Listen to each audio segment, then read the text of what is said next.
मंत्र पाठ। ओम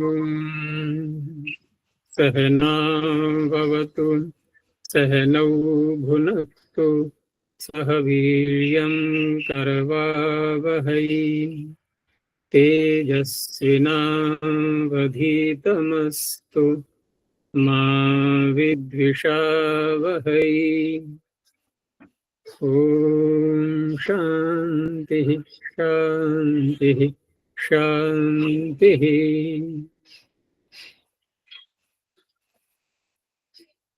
प्रथमा वृत्ति की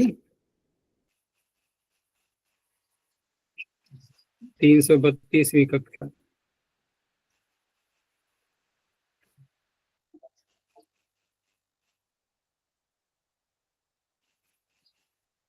पंचम अध्याय के द्वितीय पाद के 55 सूत्र हो चुके हैं। कोई प्रश्न है?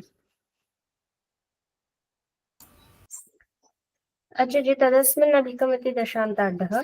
यहाँ 100 में अधिक और सह 1000 में अधिक, ऐसे हम आगे भी जा सकते हैं। 10,000 ऐसे से, या कैसी संख्या लेनी चाहिए? आवाज गूंज बहुत जाती है, पता नहीं कैसे। मेरी आवाज भी गूंजती है क्या? मैं जो बोलती हूँ तुम ही लोगों की क्यों गूंजती है? सबकी बहुत गूंज जाती है। अनमोल को तो सुनाई ही नहीं दे रहा है कुछ।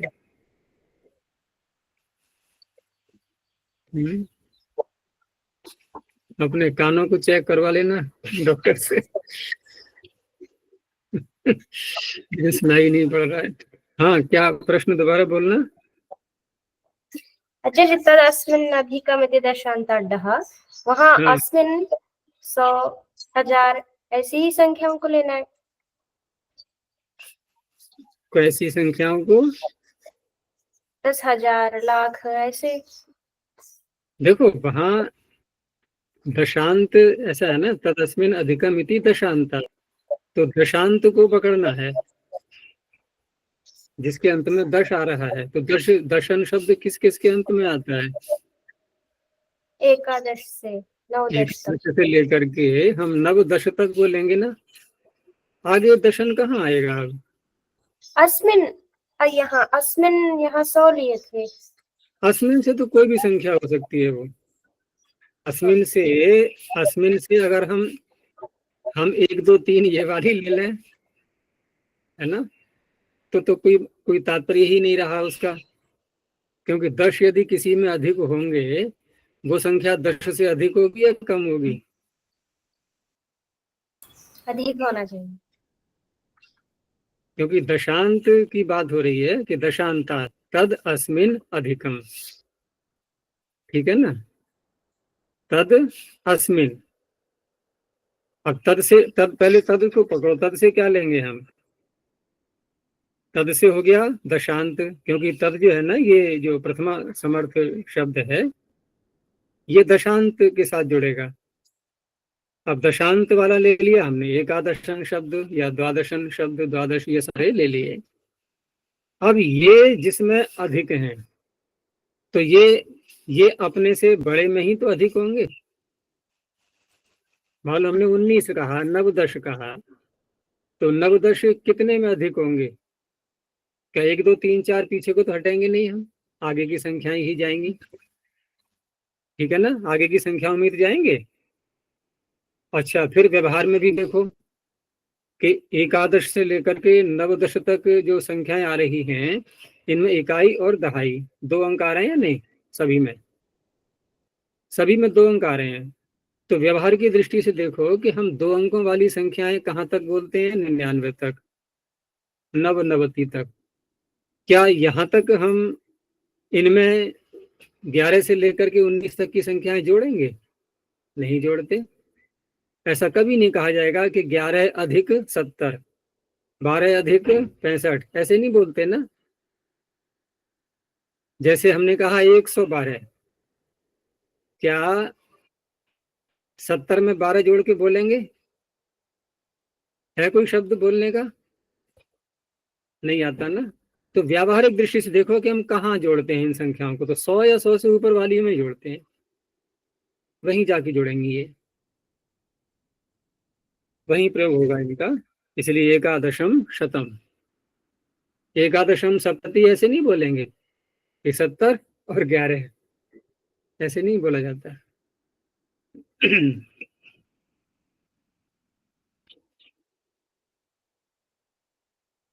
तो कल जो प्रकरण प्रारंभ हुआ था, तस्य पूर्णे डट, यहां से यानी पूर्ण अर्थ में पूर्ति करने वाला, पूरा करने वाला, इस अर्थ में जो प्रकरण चल रहा था, तो उसमें त्रेहि संप्रसारणम च, यहां तक तो ले लिया हमने। अभी 3 सूत्र और रह गए हैं इसी अर्थ से संबद्ध। तो आगे सूत्र आ रहा है विंशत्यादिभ्यस् तमडन्यतरस्याम। विंशत्यादिभ्यः पंचमी बहुवचनान्तम, तमट प्रथम एक वचनान्तम, अन्यतरस्याम सप्तम एक वचनान्तम अथवा अव्ययपदम। अब यहाँ जो संख्याएं ली जा रही हैं, ये ली जा रही हैं विंशति से प्रारंभ करके, और आदि शब्द जोड़ दिया। अब सीमा तो रही नहीं कोई भी, क्योंकि विंशति आदि, ये कोई ऐसा गण तो है नहीं जो गण पाठ में आएगा। ये ऐसा गण नहीं है, ये तो प्रसिद्ध शब्द हैं। तो विंशति से लेकर के आगे जितनी भी संख्याएं हैं वो सारी ही आ गई। तो फिर आगे इसका अपवाद भी आएगा, वो ठीक है, लेकिन अभी यहाँ पर हम सारी संख्याएं ले लेते हैं। और पीछे जो प्रत्यय आ रहे थे अभी, जैसे कि द्वेस्तीयः त्रेह संप्रसारणम च, ये व्यवधान पड़ गया था डट प्रत्यय का, इन दोनों में डट नहीं था, लेकिन यहाँ डट को दोबारा फिर लेना है। अब व्यवधान पड़ने के बाद ही दोबारा फिर लेना है। तो विंशत्यादिभ्यः अर्थात षष्ठी समर्थेभ्यः, विंशत्यादिभ्यः संख्यावाचिभ्यः प्रातिपदिकेभ्यः पूरणे अर्थे विहितस्य डटः तमट आगमो भवति अन्यतरस्याम्। क्योंकि तस्य जो षष्ठी समर्थ है वो आ रहा है, तो विंशति आदि जो षष्ठ्यंत शब्द हैं और संख्यावाची ही हैं, ये संख्या की अनुवृत्ति भी आ रही है और स्वयं भी संख्यावाची ही है ये। तो उस अवस्था में जो डट प्रत्यय तस्य पूर्ण डट से कर दिया गया है, क्योंकि वो तो सामान्य सूत्र है, वो तो सर्वत्र कर ही देगा पूर्ण अर्थ में। ये तो सारे सूत्र जो हैं ये अलग अलग उसका थोड़ा एक विशेषता और जोड़ रहे हैं उसमें आगम करके। डट तो प्रत्यय आ ही चुका है, तो यहाँ विकल्प करके इसने तमट और जोड़ दिया उसमें। अब विकल्प करके जोड़ा है तो दूसरे पक्ष में तस्य पूर्ण डट से केवल डट करके भी इनका प्रयोग होगा। जैसे विंशति शब्द को लिया पहले, तो विंशते पूर्णः, 20 का पूरा करने वाला, यानी 20वां। ये जो हिंदी में वां बोलते हैं ना, वां, ये माँ का बन गया है बिगड़ करके वां। जैसे माँ अनुनासिक है, तैसे ही वां बोल दिया गया है। बहुत से लोग तो जो है ना, जब ये वर्णमाला बुलवाओ तो क ख ग घ यहाँ तक बोलने के बाद बड़े विचित्र उच्चारण होते हैं। फिर किसी प्रांत में कैसे ही, किसी में कैसे ही। इधर हरियाणा आदि या अन्य इधर कुछ प्रांतों में क ख ग घ वां वां बोलते हैं, वहां को। हम लोग तो व्याकरण पढ़ने वाले हैं, स्पष्ट ही उच्चारण करेंगे कंठ से, लेकिन बहुत से छात्र सूत्र बोलते समय भी जहाँ किंगिति च या ङिति शब्द आता है तो गिति गिति वहां गा बोल देते हैं, वो भी अशुद्ध है, क ख ग घ ङ। लेकिन यहाँ जो तमट आगम जो हो रहा है, यहाँ से जो प्रारंभ हुआ है ना तमट, पीछे मट भी आया था, पीछे मट आया था, नामताद संख्या देर मट, और यहाँ है तमट। तो तमट में तो ता भी जुड़ा हुआ है, चलो, लेकिन नामताद संख्या देर मट में तो माँ ही रह गया ना, डट का आ जोड़ के माँ ही बचा वहां। तो माँ का क्या बन गया हिंदी में, वां वां, पांचवां, छठवां, सातवां, ऐसे करके वां वां बोलते जाते हैं, सर्वत्र वही चल पड़ा है। तो इसी का संकेत है वो, इसी से बिगड़ करके बना हुआ है। यहाँ तमट किया गया तो डट को तमट हुआ है, तो तमट का तो बचेगा तम, डट का ड का आ है, तो तम विंशति तम विंशति तमः। अब यहाँ पर विंशति विंशति में द्विविंशतिर्डिति मत लगाने लगना यहाँ, क्योंकि डट प्रत्यय डित है तो कहो कि यहाँ तो डित्व सामर्थ्याद अभस्या भी जो है टी भाग का लोप, यहाँ तो अभस्या भी से मतलब नहीं है, तो द्विविंशतिर्डिति सूत्र अलग है इसके लिए, उसको नहीं लगाना यहाँ, क्योंकि यहाँ पर डट वास्तव में उसका प्रभाव उतना नहीं रहा, तमट और जुड़ गया है ना उसमें, अब वो तम हो गया है, तो डित्व का प्रभाव समाप्त हो चुका है यहाँ पर, अब डित करने का वो अन्यत्र चरितार्थ है, इसलिए यहाँ कोई समस्या नहीं है। हाँ, जिस पक्ष में हम तमट नहीं करेंगे अब लग जाएगा द्विविंशतिर्डिति, तब बनेगा विंशः। तो दो शब्द हो गए हमारे पास में, विंशतितमः और विंशः।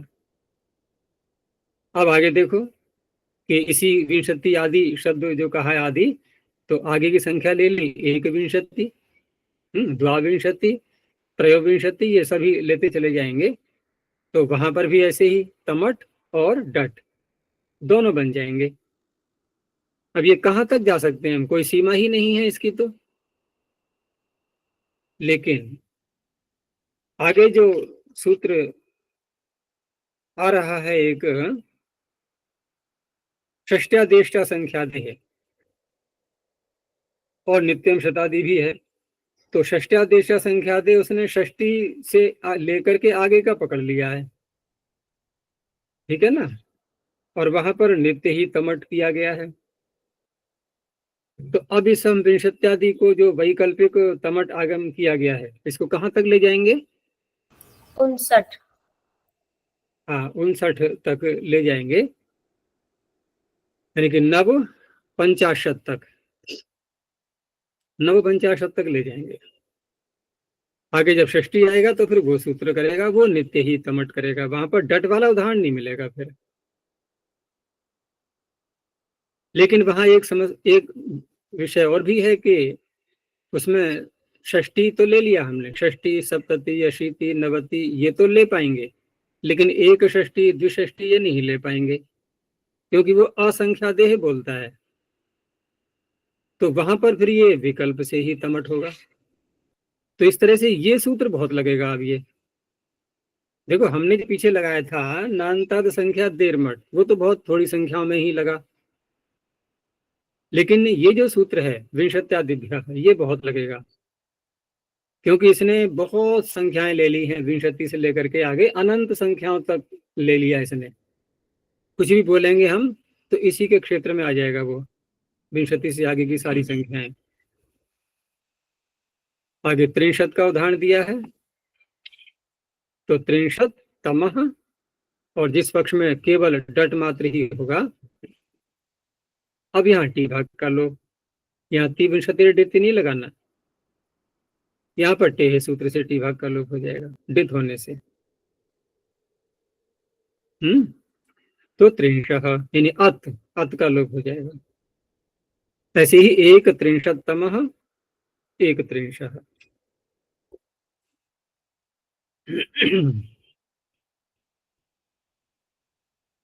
त्रि शब्द जब जोड़ते हैं किसी संख्या में, जैसे त्रि और दश, तो त्रि को क्या आदेश हो जाता है, त्रेस त्रयः, त्रि को त्रय आदेश, त्रयस आदेश, तो त्रयोदश बोलते हैं ना 13 को, त्रयोदश, त्रयोविंशति, त्रयस्त्रिंशत्, त्रयश्चत्वारिंशत्, त्रयः पंचाशत्, ऐसे बोलते हैं। त्रि के स्थान पर त्रय आदेश, वही उत्तर पदे के अधिकार में छठे अध्याय के तीसरे पद में। और जब इसका रूप चलाते हैं अकेले त्रि शब्द का, तो षष्ठी के बहुवचन में क्या बनता है, त्रयाणाम। तो वहां क्या हुआ है, ये त्रि को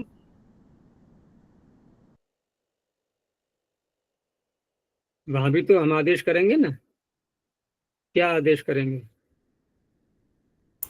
वहां भी त्रय, वहां भी त्रय, भी लगाया, ध्यान रखना भी का आपने, ये भी की व्याख्या करनी पड़ेगी।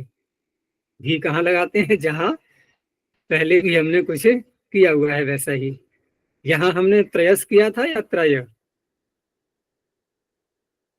त्रेस त्रयः में त्रयस किया है या त्रय किया है? त्रयस। त्रय। तो त्रय से बन जाएगा त्रयोदश। जी गुरु जी बन त्रयस जाएगा। है? हर्षी चा। तो हर्षिज तभी तो लगेगा जब हम इसको सकारांत मानेंगे। है? जी। त्रेस त्रय को देखो, सूत्र को देखो, त्रयस है या अकारांत, क्योंकि सूत्र की रचना में तो दोनों बातें आ सकती हैं। सूत्र की रचना में हम चाहे सकारांत बोलें अथवा अकारांत बोलें। अच्छा, और जब सकारांत आदेश हम षष्ठी के बहुवचन में नाम परिणति जब करेंगे, क्योंकि नुडागम तो पहले ही हो जाएगा ह्रस्व अध्यापन से त्रि की अवस्था में। त्रि की अवस्था में नुडागम कर लिया हमने, त्रि नाम। अब यदि हम यहाँ और कुछ न करें तो त्रि को दीर्घ हो जाएगा। जैसे हरि नाम, तो त्रिनाम बनना चाहिए, लेकिन बनता है त्रयाणाम। और वहां यदि हम त्रेस त्रय लगाते हैं तो दो समस्याएं आ रही हैं। एक तो ये त्रयस कर रहा है, बन ही नहीं पाएगा। और दूसरा, उत्तर पद पर रहते करता है। उत्तर पद कहाँ है? यहाँ कुछ नहीं।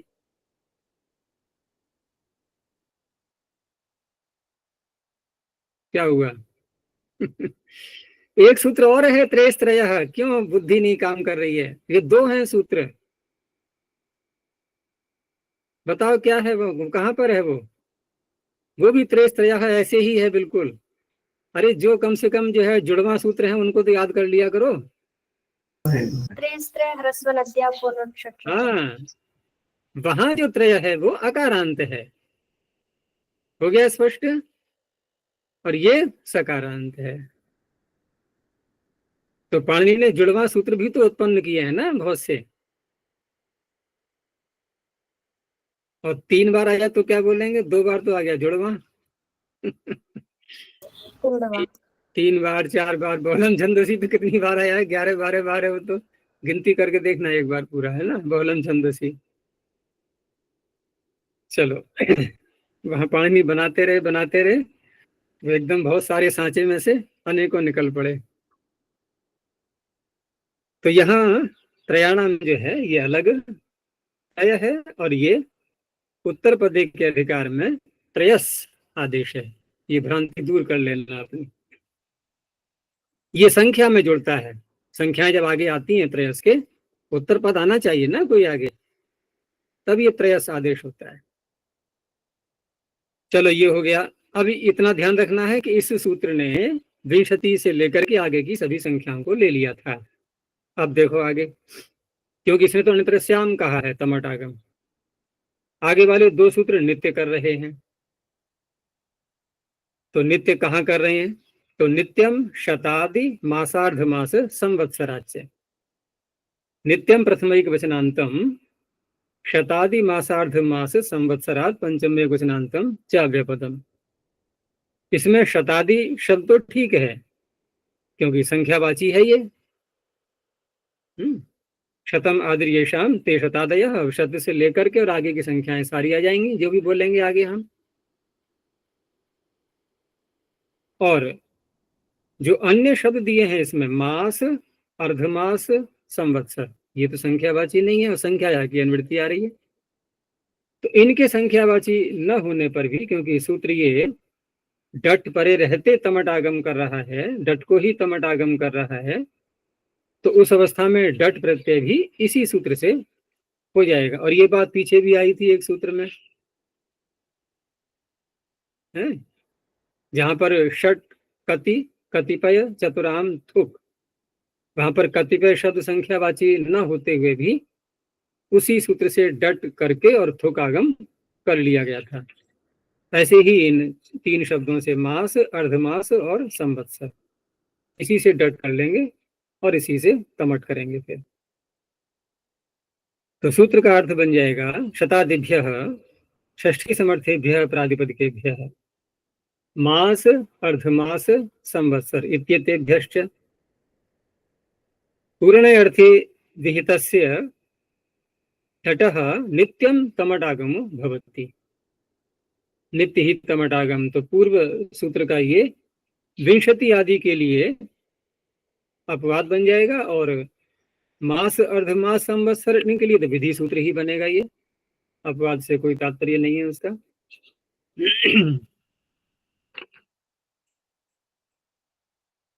अब यहाँ पर वे शत शब्द जैसे लिया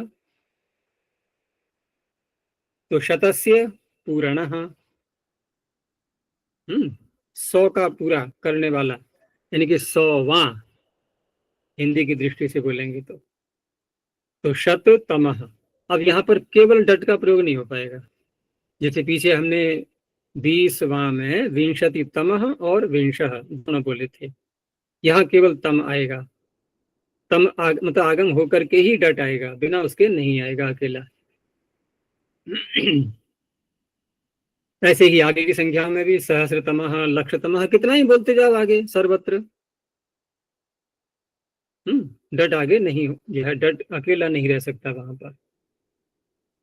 लेकिन ये जो शब्द है मास अर्धमास संवत्सर, यहाँ क्या अर्थ होगा? क्योंकि ये संख्या तो है नहीं, तो ये पूर्ति करने वाला पूर्ण अर्थ कैसे घटाएंगे? तो ठीक है, ये स्वयं संख्यावाची नहीं है, लेकिन दिनों को हम संख्या की दृष्टि से जब गिनते हैं तो वही तो बन जाते हैं मास अर्धमास संवत्सर, और तो कुछ नहीं है इसके अतिरिक्त। और है क्या भाई? मास में मास स्वयं संख्यावाची न होते हुए संख्या से युक्त दिनों का तो वाचक बनता है। तो मास तमह का अर्थ क्या बनेगा? मास के अंतिम दिन को पूरा करने वाला जो दिवस है उसे कहेंगे मास तमह, यानी कि महीने का अंतिम दिन। ऐसे ही अर्धमास तमह 15वां दिन हो जाएगा, महीने आधे महीने का अंतिम दिन अर्धमास है। संवत्सरतम अगर हम पाश्चात्य दृष्टि से देखेंगे तो 31 दिसंबर है ना। और अगर इधर मास सृष्टि संवत की दृष्टि से देखेंगे तो कौन सा? फाल्गुन की कृष्ण अमावस्या। हाँ, उधर दक्षिण की दृष्टि से। यहाँ यहाँ कुछ और बन जाता है। वैसे यहाँ भी होगा तो, लेकिन महीने पंचांग में बीच में आ जाता है वो दिन महीने के। तो इस तरह से ये संवत्सरतम हो गया, वर्ष का अंतिम दिन। अब देखो ये जो सूत्र शतादि कहने से ये कहाँ तक जा सकता है? ये भी बहुत संख्याएं ले रहा है आगे की। पीछे जो विकल्प कहा गया था, यद्यपि संख्याएं सारी ले ली थी उसने, लेकिन ये अब नित्य ही तमट साथ में चलेगा डट के। दूसरा एक चीज और भी है इसमें कि जैसे सूत्र आगे आ रहा है षष्ट्यादेह, और षष्ठी आदि वहां ले लिए थे, तो षष्ठी आदि लेने से, और यहाँ यदि हम इसको हटा दें शतादि शब्द को, सूत्र इतना ही बनाया जाए कि नित्यम मासार्ध मास संवत्सराच्य, संख्या को न छुए यहाँ पर। फिर अगले सूत्र में हम नित्यम की अनुवृत्ति ले जाएं, ठीक है ना? समझ में आ रही है बात? नित्यम की अनुवृत्ति ले जाएं तो सूत्र का अर्थ क्या बन जाएगा कि षष्ठी आदि जो संख्याएं हैं, तो षष्ठी आदि संख्याओं में शत और सहस्र ये सब आ गए, नहीं आ गए? ये भी आ गए, और वो भी नित्य तमट आगम ही कर रहा है, तो ये शततम सहस्रतम बन जाएंगे नहीं उससे? बन जाएंगे, लेकिन असंख्या देह रह जाएंगे। हाँ, क्योंकि वहां पर असंख्या देह कहा हुआ है। जल्दी पकड़ लिया तुम लोगों ने, तो वो असंख्या देह है। अब यहाँ हम क्या करेंगे फिर कि यहाँ जो शतादि शब्द लिए गए हैं, तो शतादि अकेले शत सहस्र आदि ये भी आ जाएंगे, और ये जिसके आदि इनके आदि में यदि कोई अन्य संख्या है तो वो भी आ जाएंगे, जैसे एक शततमः, ठीक है ना? ऐसे भी जुड़ जाएगा, एक शततमः, द्विशततमः, त्रिशततमः। और यदि अगले सूत्र से ही करते अकेले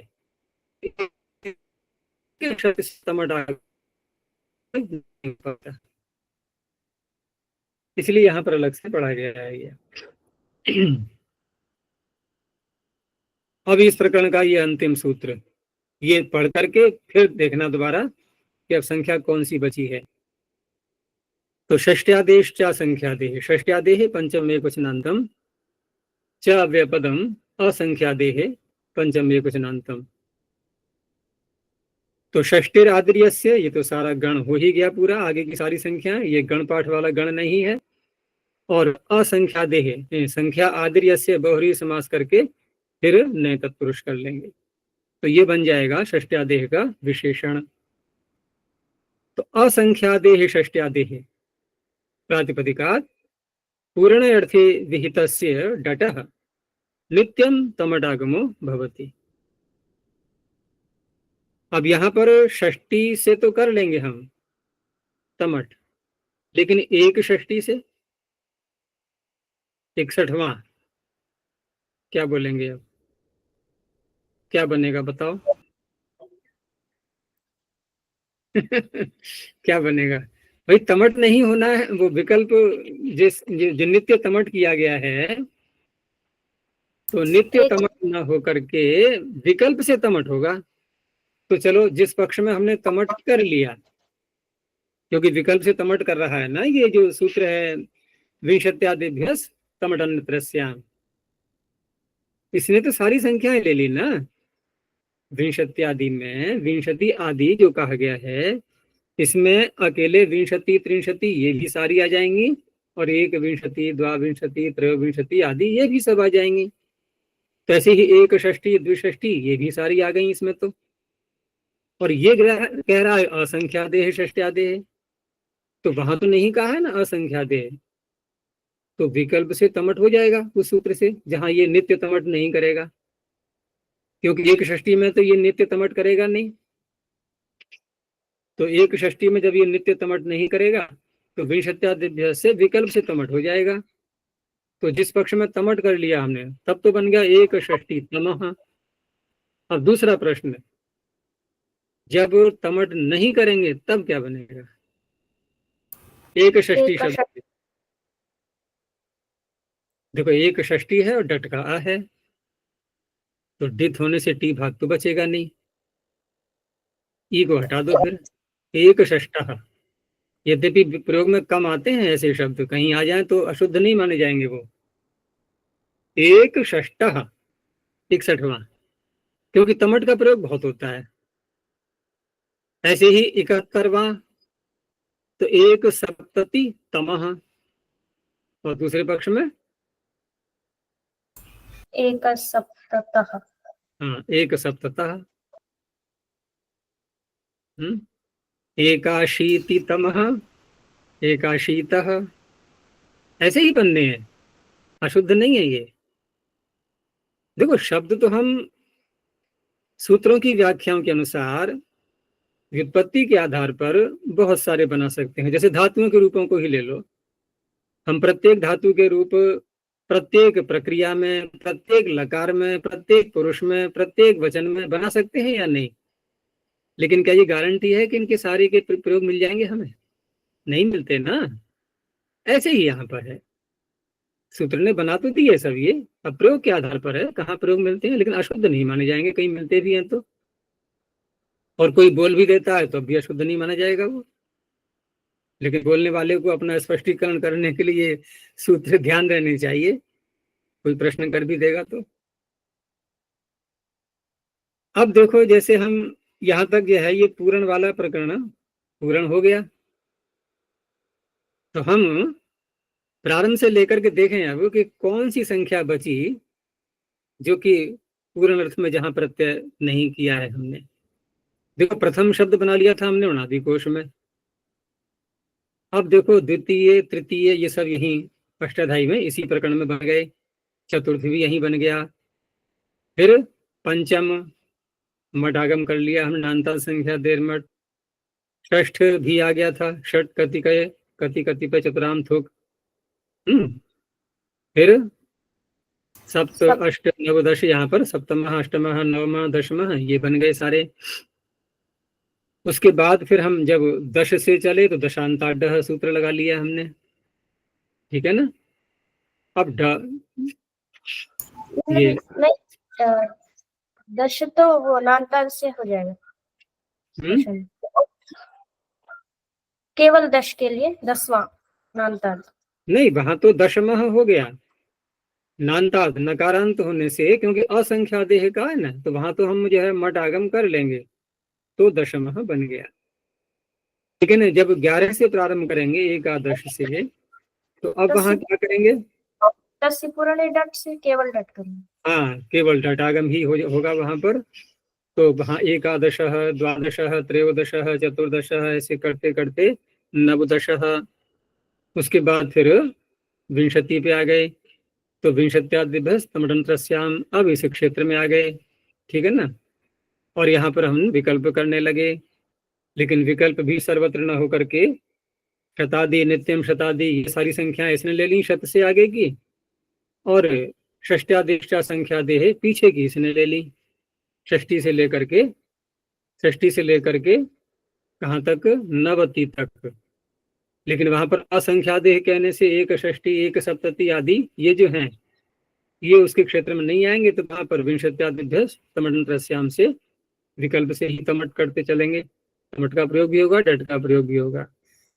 तो इस तरह से 99 तक, तो 99 तक की जो स्थिति है, 99 तक की स्थिति में केवल षष्ठी, सप्तति, अशीति, नवति, इनमें तो नित्य ही तमट होगा, ठीक है ना। बाकी सर्वत्र तमट और डट, यानी कि डट जो है तमट सहित भी और अकेले भी प्रयोग में आता रहेगा। लेकिन शत से लेकर के आगे की संख्याएं जितनी भी हैं, अनंत संख्याएं, वहां क्या होगा? वहां पर चाहे वो अकेली संख्या आए अथवा संख्या आदि में हो उसके, तब भी नित्य ही तमट होता है। तो कुल मिलाकर के यदि निष्कर्ष निकालें, तो सबसे अधिक प्रयोग तमट सहित डट का है या कि डट का है अकेले? तमट सही। हाँ, तमट सहित डट का अधिक प्रयोग है। क्यों? क्योंकि शत से लेकर के आगे तो अनंत संख्याएं भरी पड़ी हैं, कहीं भी हम बोलेंगे तो तमट साथ में जोड़ना होगा। आचार्य जी, एकोनविंशति जी, एकोनविंशति जो शब्द है यहाँ पर, यहाँ एक तो हमने दश शब्द नहीं जोड़ा है यहाँ, ठीक है ना। तो दश न जोड़ने से दश न जोड़ने से, क्योंकि दश जोड़ेंगे तो नवदश ही बनेगा, वहां तो डट हो ही जाना है।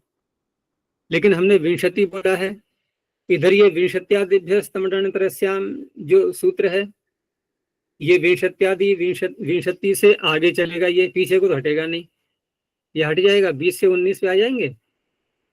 नहीं, क्यों? बोलते तो हैं 19-20 का अंतर है, ज्यादा नहीं है। तो 19-20 में अंतर है, तो 19 को ले लो ना, नहीं ले सकते। क्यों? विंशति आदि ये शाम है? तो यहाँ पर अब क्या करेंगे फिर? एकोनविंशति में तो तस् से पूर्ण रट लगा दो, क्या समस्या है? एकोनविंश बन गया, वहां ऐसे बन जाएगा। तो कहने का तात्पर्य संख्या बची नहीं है कोई भी, सभी हो गई है पूर्ण अर्थ में, कोई भी नहीं बची, क्यों? बचना चाहिए भी नहीं वैसे भी, जब प्रकरण पूरा हो गया है तो बचेगी क्यों? तो ये बहुत महत्वपूर्ण प्रकरण है, ये पूर्ण प्रत्यांत इसी को बोलते हैं, पूर्ण।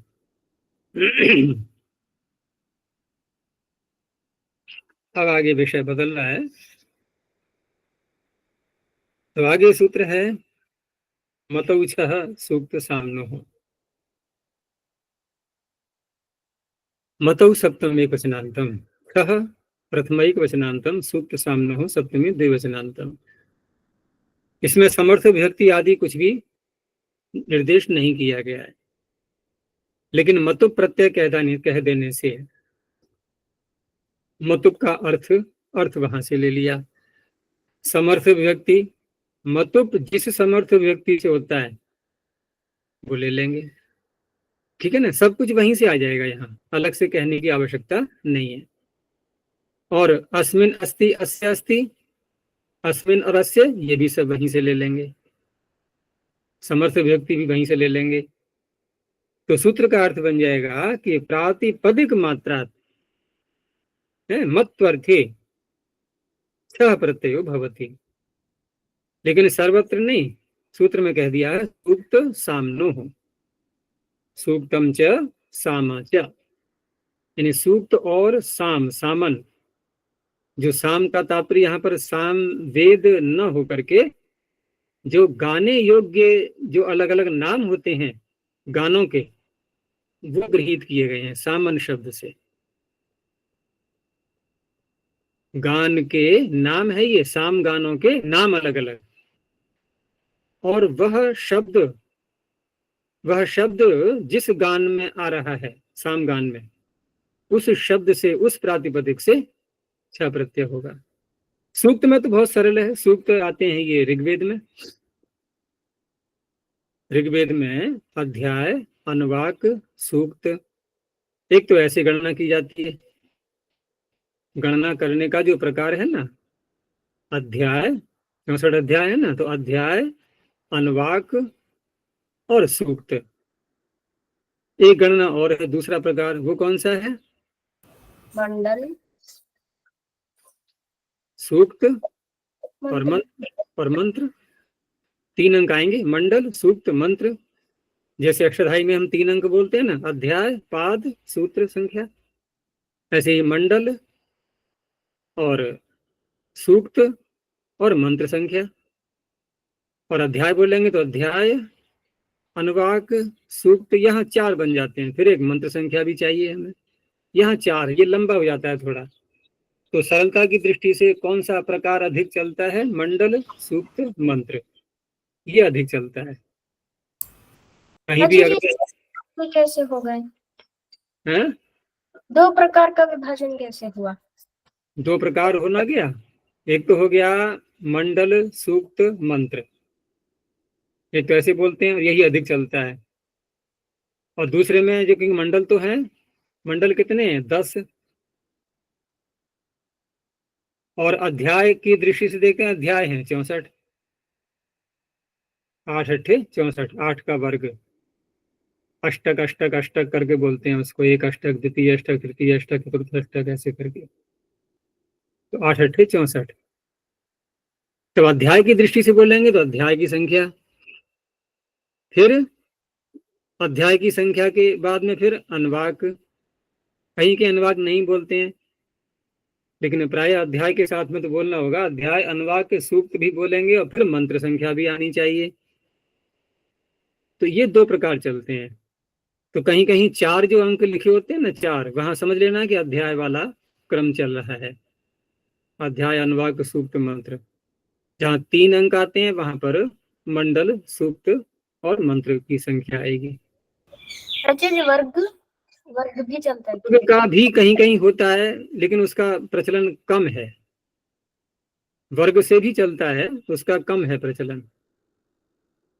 चलो, ये विषय अलग बन गया। तो हमारा विषय यहाँ पर है सूक्त मात्र केवल, वो चाहे हम अध्याय की दृष्टि से बोलें या मंडल की दृष्टि से बोलें। अब सूक्त क्या होता है? स्वयं तो शब्द सु है और वच धातु से क्ता प्रत्यय करके बन ही जाएगा। ईश्वर ने कहा है उसको बहुत अच्छी प्रकार से, तो वो सूक्त हो ही गया। सूक्तियां कहलाती है ना, सूक्तियां जो अच्छे अच्छे वाक्य होते हैं, तो सूक्त, सूक्ति, स्त्रीलिंग में सूक्ति बन जाएगा। तो सूक्त क्या है? कुछ मंत्रों का समूह, गणना की दृष्टि से उनके भाग कर दिए गए हैं। सबसे बड़ा जो सूक्त है ऋग्वेद में, सबसे बड़ा का तात्पर्य जिस सूक्त में सबसे अधिक मंत्र हैं संख्या की दृष्टि से, क्योंकि एक एक मंत्र के भी सूक्त होते हैं। क्या कहा मैंने अभी? एक एक मंत्र के भी सूक्त होते हैं। जैसे वो जो संध्या में एक मंत्र आता है अतिरिक्त, जो बोलते हैं ना, रोजड़ वाले भी शायद बोलते हैं, संध्या में एक मंत्र अलग से बोला जाता है, तो वहां पर वो उस मंत्र का एक ही सूक्त है। लेकिन जो सबसे बड़ा सूक्त है ऋग्वेद में, मैंने जब वेद कंठस्थ करने प्रारंभ किए थे तो सबसे पहले इसी पे धवा बोला था मैंने, जो सबसे बड़ा सूक्त है, और उसका नाम है अस्य वामीय सूक्त, उसका पहला जो मंत्र है उसमें जो प्रारंभ के शब्द आ रहे हैं अस्य वामस्य पलित ऐसे करके, तो अस्य वामस्य ये प्रारंभ के दो शब्द हैं, दो पद, अस्य वामस्य। यहाँ क्या है, यहाँ पर जो ये छ प्रत्यय कर रहा है सूत्र, ये केवल एक प्रातिपदिक से नहीं, यहाँ ऐसा संबंध नहीं है कोई भी एक ही प्रातिपदिक से हो, प्रातिपदिकों के समूह से भी ये कर लेता है। जैसे अस्य वामस्य में अस्य वामिनी स्वरूप से शब्द ले लिया इसने।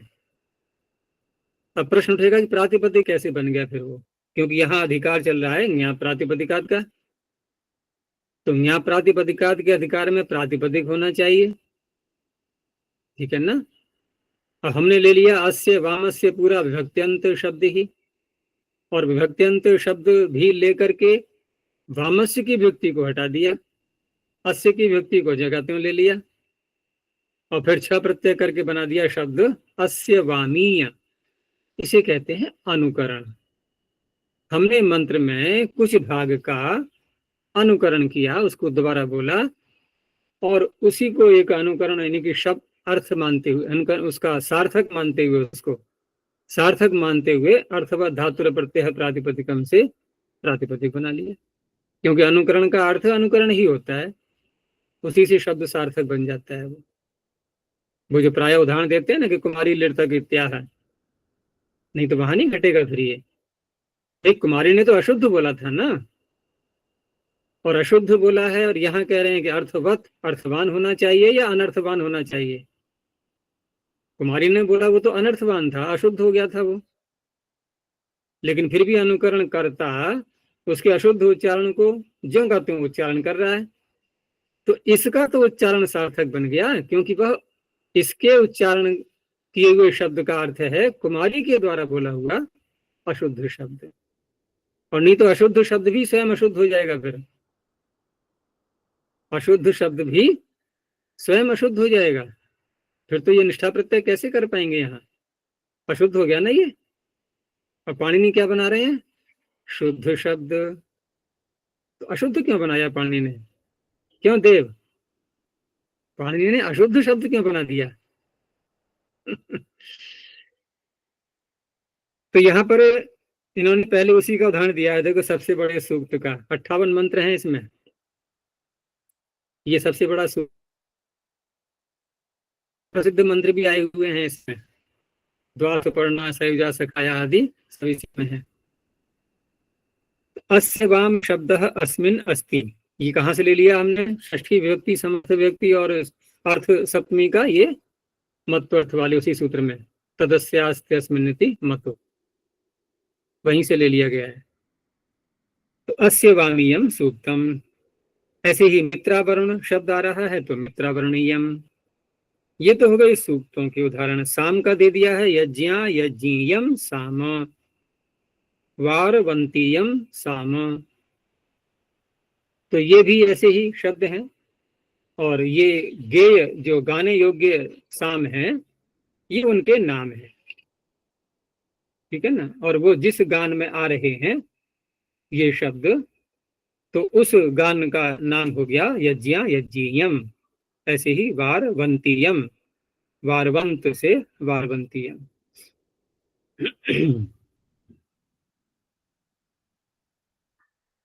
आगे इसी सूत्र के द्वारा विहित प्रत्यय का लुक करने वाला सूत्र आया, अध्यायानुवाकयोर लुक। लेकिन यहाँ प्रश्न ये उठेगा कि इसने प्रत्यय का विधान किया है सूक्त और साम को कहने के लिए, अगला सूत्र कर रहा है इसी प्रत्यय को अध्याय और अनुवाक को कहने के लिए, तो वहां तो प्रत्यय का विधान ही नहीं था, तो लोग कैसे कर देगा वो। तो इसलिए अब इसी से ही प्रत्यय करेंगे और इसी से ही लुक करेंगे।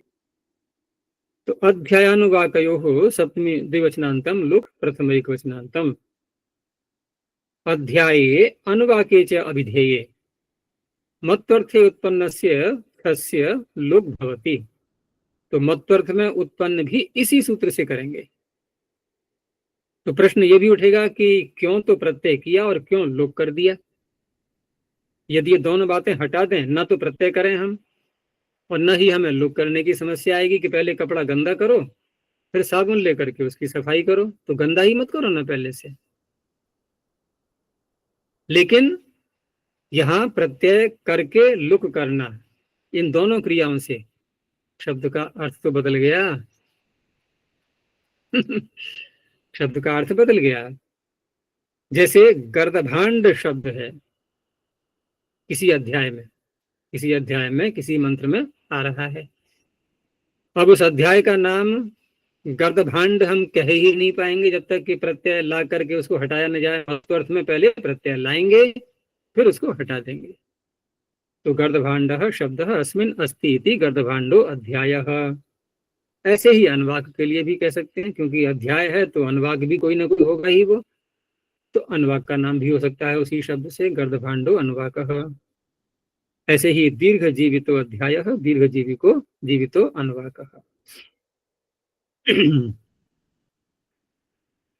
ये हो गया अलग सूत्र, इसी से प्रत्यय का विधान और इसी से लोक। अब इस सूत्र से अध्याय और अनुवाक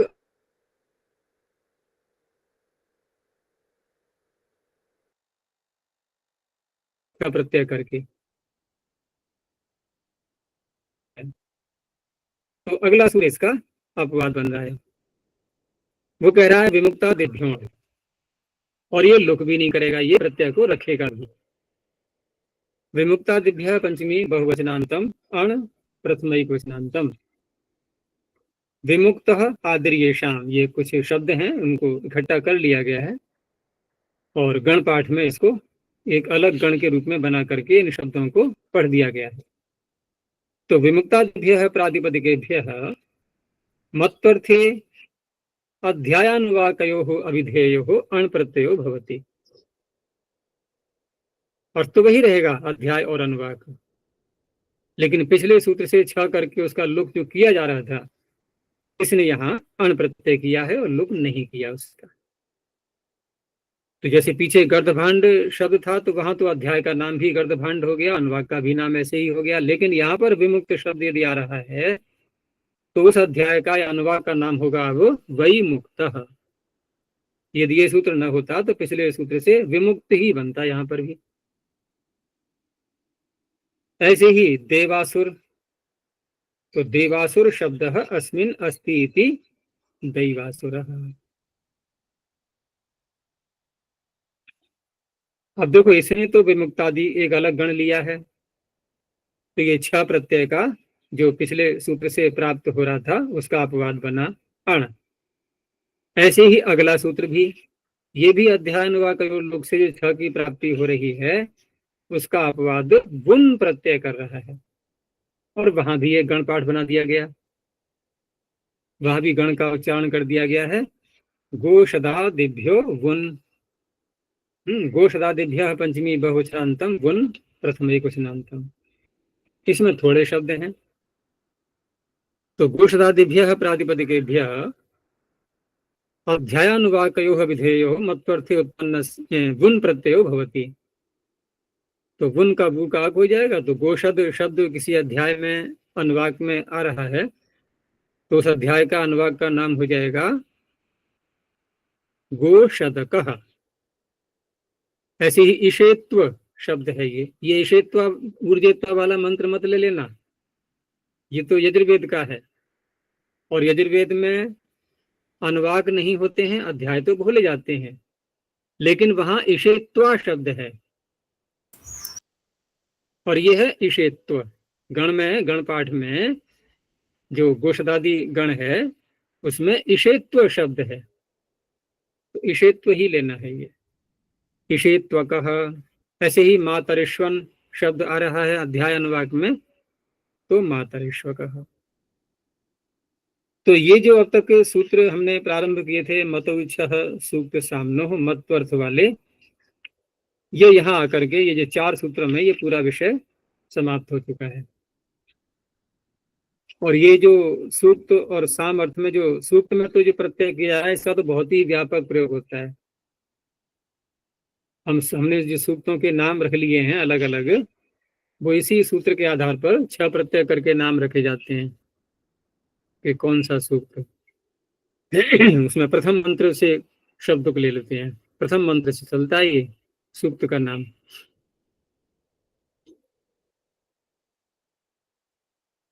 आगे अब अलग अलग अर्थ को लिए हुए अलग अलग सूत्र हैं, कोई बड़ा प्रकरण नहीं है अभी। और ये चलेगा वहां तक जहां तक कि हमारा ये मतुक का प्रकरण प्रारंभ नहीं हो जाएगा, तब तक ये मिले जुले सूत्र चलेंगे, मिसलेनियस सारे।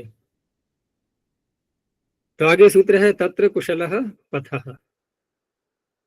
तत्र अव्यपदम कुशलः प्रथमैकवचनान्तं पथः पंचमैकवचनान्तं। तत्र कुशलः, तत्र ये सप्तमी आई गई यहाँ पर, तो सप्तमी समर्थात कुशलः इत्यस्मिन् अर्थे गुण प्रत्यय भवति। प्रश्न ये उठा कुशल अर्थ में सप्तमी होती कैसे है, क्योंकि ये सप्तमी समर्थ बनाएंगे हम तभी तो ये सूत्र लग पाएगा। सप्तमी ले तो आओ पहले, या सप्तमी भी यही लाएगा, ये सप्तमी नहीं लाएगा। सप्तमी ला करके कहीं और जगह से करो प्रबंध उसका, और तब इस सूत्र के पास आना। तो कुशल के साथ में सप्तमी कौन सूत्र करता है? पथि कुशलः जो है, कौन सा? कुशल में, कुशल के साथ में सप्तमी करने का सूत्र है आयुक्त कुशलाभ्याम च असेवायाम।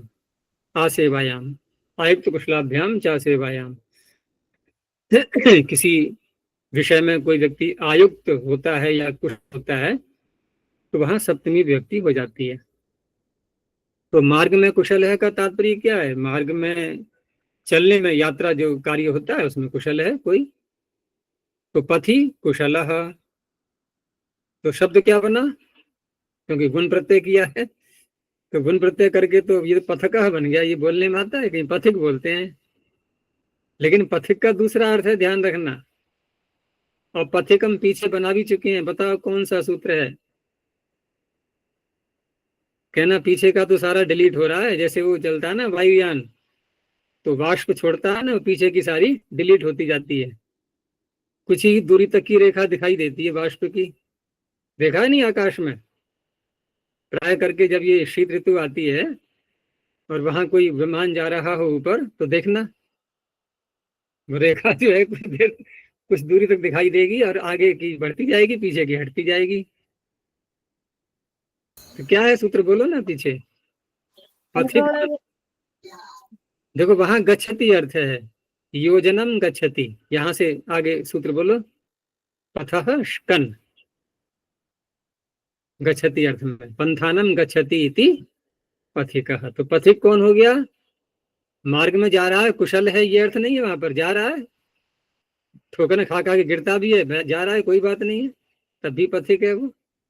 लेकिन अगर हमने पथकः बोल दिया तो अब ठोकर नहीं लगनी चाहिए, नहीं तो बदनामी होगी फिर।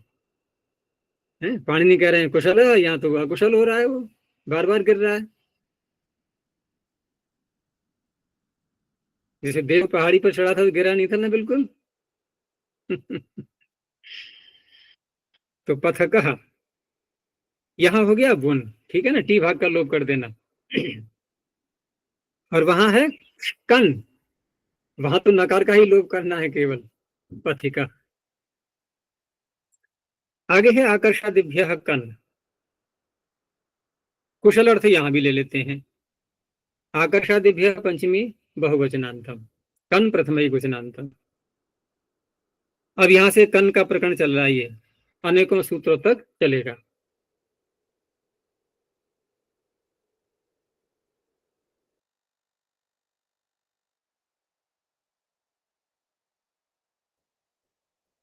आकर्ष, आकर्ष क्या है ये?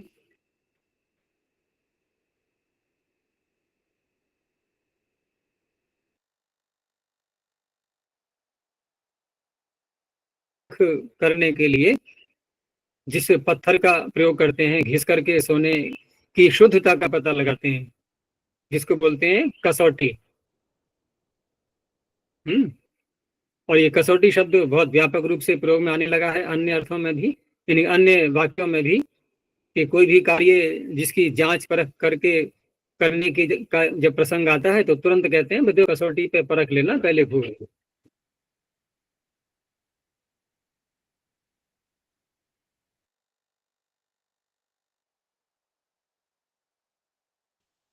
कहीं भी कोई कार्य हो तो कसौटी पे जांच लेना, तो कसौटी शब्द एक बहुत व्यापक प्रयोग में आने लगा है ये।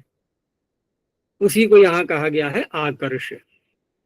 तो आकर्षे कुशल है, क्योंकि वहां भी धोखा खा जाते हैं लोग। आकर्ष में जांच कैसे की जाती है घिस करके सोने को, उसमें भी कुशलता होनी चाहिए। तो जो कुशल है उसमें उसे कहा जाएगा आकर्षक। अब यहाँ देखो ना, एक अलग ही अर्थ हो गया।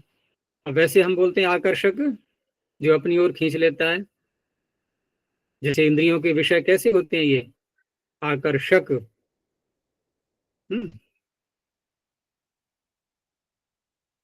बलवान इंद्रिय ग्रामो विद्वांसमपि कर्षति, तो विषय कैसे हो गए आकर्षक। लेकिन एक ये आकर्षक है, ये स्वर्णकार के लिए कहा जाएगा जो सोने को जांच लेता है ठीक प्रकार से। दूसरा शब्द अलग है, वो है सरु। तो सरु, इस सरु में जो कुशल है सरऊ कुशल इति सरु कहा। सरु कहते हैं तलवार के लिए, उसको चलाने में जो कुशल है वो सरु कहा। आगे है धन हिरण्यात कामे। धन हिरण्यात पंचम में कुछ नान्तम, कामे सप्तम में कुछ नान्तम। काम शब्द यहाँ पर कामना करने वाला ऐसा अर्थ नहीं लेना है। यहाँ जो भय प्रत्यय किया गया है ये भाव अर्थ में है कमुकांत से, और काम का अर्थ मात्र केवल इच्छा। ठीक है ना, इच्छा अर्थ ही लेना है, इच्छा करने वाला नहीं। तो अब ये जो शब्द लिए हैं इसमें दो, धन और हिरण्य, ये सप्तमी समर्थ होंगे। धन हिरण्यात, धन हिरण्य प्रातिपदिकाभ्याम सप्तमी समर्थाभ्याम कामः इत्यस्मिन् अर्थे कन प्रत्ययो भवति। तो काम का अर्थ हो गया इच्छा, यानी कि धन में इच्छा है या हिरण्य में इच्छा है किसी की। धन और सोना आदि में जो बहुत कामना कर रहा है, कामना है उसकी विद्यमान है, तो धने कामः धन कहा। अब धन कह का अर्थ क्या हो गया, देखो प्रत्यय प्रत्यय करने के बाद, कन प्रत्यय करने के बाद ऐसा लग रहा है कि किसी व्यक्ति का बनेगा ये विशेषण, लेकिन नहीं, इच्छा को ही कहा जा रहा है। धन कह का अर्थ हो गया धन की इच्छा। धन में जो इच्छा है किसकी, देवदत्त की। तो देवदत्त से धन कहा, धन को देवदत्त नहीं, धन को देवदत्त से। ऐसे ही हिरण्य को देवदत्त से, सोने की इच्छा। स्वांगेभ्य प्रसिते, स्वांगेभ्य पंचमी बहुवचनांतम, प्रसिते सप्तम एकवचनांतम। प्रसिद्ध शब्द जो आता है ये आसक्ति अर्थ में, आसक्त अर्थ में है, जो लगा हुआ है बिल्कुल उसी में, सदा जिसका ध्यान रहता है उसी बात में। प्रसिद्ध, आजकल बोलते हैं ना एक शब्द आता है एडिक्ट, जो उसका एक आदी बन गया है, आदत पड़ गई है उसी बात की। तो बहुत से लोग क्या करते हैं, बार बार कंघा शीशा लेकर के बालों को संभालते रहते हैं कि मेरे बाल न बिगड़ जाएं। बहुत से तो क्या करेंगे, यात्रा में भी अपने जेब में कंघा साथ में लेके चलते हैं, बार बार निकाला जेब से, बालों में लगा लिया। तो क्या है ये, केशेषु प्रसितः स्वांग। अब स्वांग में यहाँ पर ये मत कह देना केश अंग कहाँ है, ये तो काट दिए जाते हैं निकले तो अंग से ही है। ये जो शब्द है स्वांगवाचिभ्यः सप्तमी समर्थेभ्यः प्रातिपदिकेभ्यः प्रसितः तस्मिन् अर्थे कन प्रत्ययो भवति। तो केशकः, दंतकः, ओष्ठकः, जिस अंग में भी अधिक हमारी आसक्ति है तो उसमें जो व्यक्ति आसक्ति दिखा रहा है, उसमें रहता है संभालने में उसको, उनके लिए ये शब्द प्रयोग में आएंगे। उदराट ठगाद्यु ने, अब ये अलग शब्द है तो स्वांग ये भी, लेकिन यहाँ प्रत्यय दूसरा है, अर्थ भी दूसरा है। उदरात पंचमे क्वचनांतम, ठक प्रथमे क्वचनांतम, आद्यूने सप्तमे क्वचनांतम। आद्यून जो शब्द है इसको हम दो प्रकार से ले सकते हैं, या तो आदि का और ऊन का समास कर दें, आदिरेव ऊनम अस्य, यानी कि प्रारंभ ही जिसकी कमी है, प्रारंभ ही जिसकी कमी है, क्योंकि सूत्र जिस अर्थ को ले रहा है ये उदर शब्द से कर रहा है ना प्रत्यय। तो मान लो किसी ने भोजन किया और भोजन कर रहा है और भोजन करते करते जो है समाप्ति पे आ रहा है, लेकिन उसकी इच्छा जो है फिर भी खाने की वो समाप्त नहीं हो रही है, यानी अधिक खाने वाला व्यक्ति। तो आदिरेव ऊनमस्य, यानी हमेशा उस जो है प्रारंभ ही उसका वो कमी वाला ही रहता है। हर ग्रास को ऐसे ले रहा है जैसे मेरे अंदर कमी है अभी भोजन की, बार बार बार बार, पूर्ति उसको अनुभव ही नहीं हो पा रही है अपने भोजन की कि मेरा पेट भर गया है। दूसरा, हम इसको आंग उपसर्ग पूर्वक दिव धातु से बना सकते हैं निष्ठा प्रत्यय करके, लेकिन निष्ठा प्रत्यय करेंगे दिव धातु से तो आ दिव और क्त, संप्रसारण भी कर लिया हमने क्योंकि क्त प्रत्यय कित है ना, तो संप्रसारण करके यहां पर दिव का बन जाएगा दी और उ, यणादेश करके द्यू। लेकिन निष्ठा के तकार को नकार करने का सूत्र एक अलग से है, दिवो विजिगीषायाम, दिवः अविजिगीषा। और देखो इसी अर्थ को ले रहा है वो। देखो विजिगीषा क्या होती है, विशेष रूप से जीतने की इच्छा, लेकिन यहाँ तो हार चुका है ये खाने में, ये भूख को जीत ही नहीं पा रहा है, तो क्या है ये अविजिगीषा।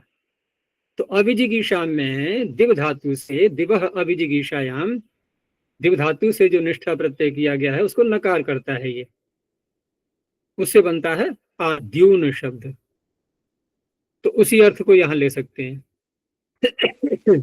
तो सप्तमी समर्थात उदर प्रातिपदिकात्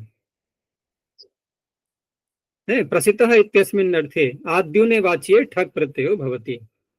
प्रसिद्ध अर्थ तो पीछे से ले ही लिया है, और वो तो केवल एक कन प्रत्यय कर रहा था, लेकिन इसने यहाँ पर कन की अनुवृत्ति आते हुए भी, क्योंकि कन तो आगे चलेगा अभी, लेकिन बीच में इसने ठक कर दिया है यहाँ उसका अपवाद कन प्रत्यय का। तो ऐसे उदरे प्रसिद्धः, अब यहाँ पर ठक प्रत्यय जो किया गया है तो उससे क्या बन जाएगा औदरिकः। लेकिन औदरिकः कौन है, ऐसा व्यक्ति जो कि भूख को जीत नहीं पा रहा है और भोजन में जिसकी प्रवृत्ति अधिक रहती है। आद्यून।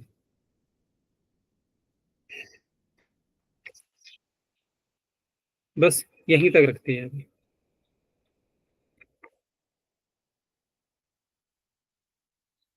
प्रणव ध्वनि।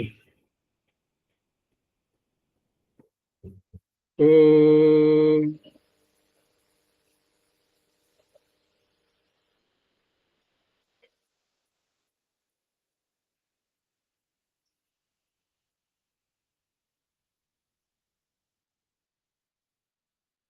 ओ